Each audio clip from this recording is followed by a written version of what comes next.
c'est vrai qu'un jeune réalisateur aujourd'hui, il n'a pas les réseaux, et en France c'est vraiment un pays de réseaux très fermé, le milieu du cinéma, et je suis hélas bien placé pour en témoigner, un milieu qui depuis le début est très très fermé, quoi. Mais ça c'est historique, c'est-à-dire que c'est qu'il y a vraiment un style de cinéma qui a pris le pouvoir en France. C'était très bien à cette époque-là, parce que ça a permis, on va dire, de donner une vision complètement différente. Mais le problème, c'est qu'ils ont un petit peu jeté le bébé avec l'eau du bain, quoi. Et en fait, on a acheté tout le film commercial dont on était très très bon.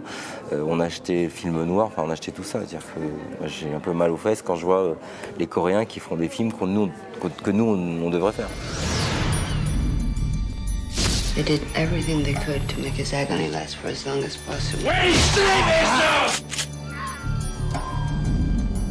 There is nothing more essential to me than that kid.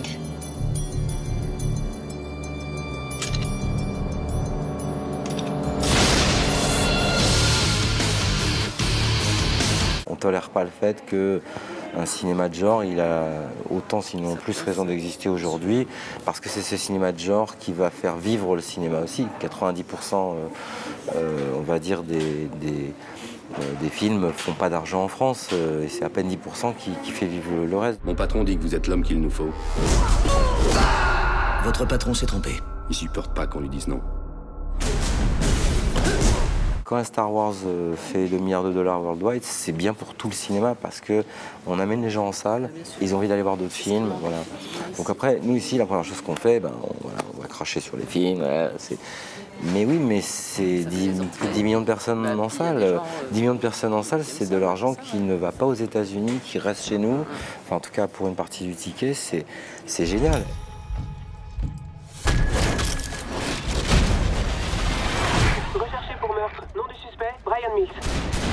Je pense que pour l'avenir en tout cas du jeune cinéma français, et surtout vu la structure qui est en train de se profiler, avec le digital, les séries, qui complètent énormément le cinéma. C'est-à-dire qu'on ne se rend pas compte de l'importance qu'ont les séries aujourd'hui dans tous les pays du monde, notamment aux États-Unis, où la série, mais on ne sait pas uniquement des gens de série qui font de la série, c'est des gens de cinéma.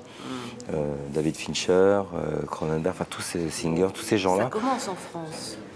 On en est loin, on est super loin. C'est-à-dire que c'est vraiment, là-bas, il y a la notion de, on va chercher Fincher et on lui demande de faire une série vraiment à lui. C'est-à-dire qu'il a une liberté totale, il est producteur exé, il a une liberté totale sur tous les choix. Donc du coup, ça crée une série qui n'a rien à voir avec son cinéma, parce que House of Cards, pas dire qu'on soit dans Seven ou dans Benjamin Button ou Gone Girl. Mais en fait, il arrive à adapter sa vision de la série. Donc c'est un truc qui est très actuel, ça fait déjà 4-5 ans que c'est en route.